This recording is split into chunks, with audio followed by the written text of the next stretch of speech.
రంగడు శ్రీకృష్ణుడు వాళ్ళ శక్తి కొద్దీ కృష్ణుణ్ణి పూజించేవారు. ఇక్కడ పూజ ఇంపార్టెంటా, మన మనసు ఇంపార్టెంట్ అన్నదే ఇంపార్టెంట్. రోజు పూజలు చేసేవారిది చాలా గొప్ప భక్తి అది ఇదని మీరు అనుకోకండి. పూజలు చెయ్యకున్నా కూడా భగవంతుడు మనలో ఏ విధంగా ఉంటాడనేది మన ఆలోచన తీరు, మన ఆత్మశుద్ధి పట్టి భగవంతుడు మనలో ఉంటాడు.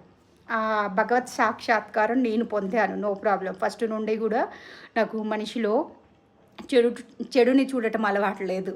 ఆ మనిషిలో ఆ చెడు ఎందుకు జరిగింది అనే ఆలోచన ఉన్నది. అంత శుద్ధిగా పెరిగాను కాబట్టి భగవంతుడు ఈ రోజున నాలో కొలువై ఉన్నాడు.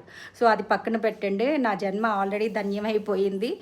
నా జన్మధన్యం గురించి మీతో కూడా పంచుకుంటే మీలో ఒక్కరిద్దరన్నా కూడా ఆత్మని మనలోని ఆలోచనల్ని శుద్ధిగా పెట్టుకొని భగవత్ సాక్షాత్కారాన్ని పొందుతారని నేను చెప్పుకుంటున్నాను. అంతే. నాకు ఈ డబ్బులు ఈ వీటి మీద వ్యామోహం లేదు. భగవంతుడు నాకు ఇచ్చాడు, తింటున్నాను.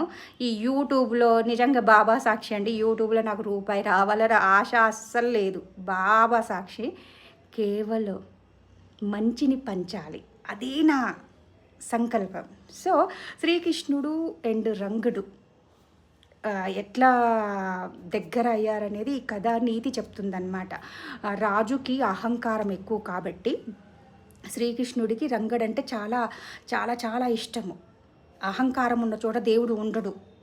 కోట్లున్నా ఉండడు, డబ్బున్నా ఉండడు, ఏముండడు. ఓన్లీ విగ్రహ రూపంలో మాత్రమే ఉంటాడు. నిజంగా అంటే దేవుడు ఉన్నాడు అనే ఒక అనుభూతి అనేది ఆయనకు నచ్చిన వాళ్ళకు మాత్రమే కలిగిస్తాడు ఆ భగవంతుడు.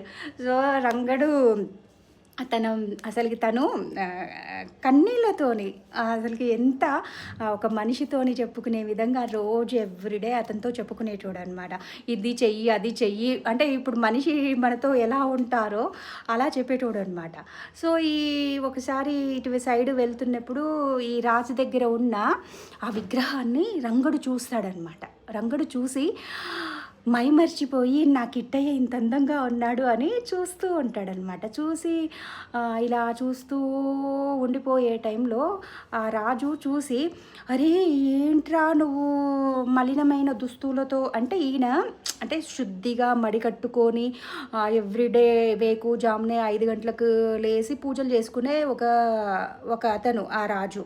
ఇతను ఏంటంటే మురికి వాడలో ఉండే అబ్బాయి కదా, ఒక పూరి గుడిసెలో మురికి వాడలో ఉండే అబ్బాయి. అయితే ఇతన్ని చూసి ఏంట్రా నాకు ఇలా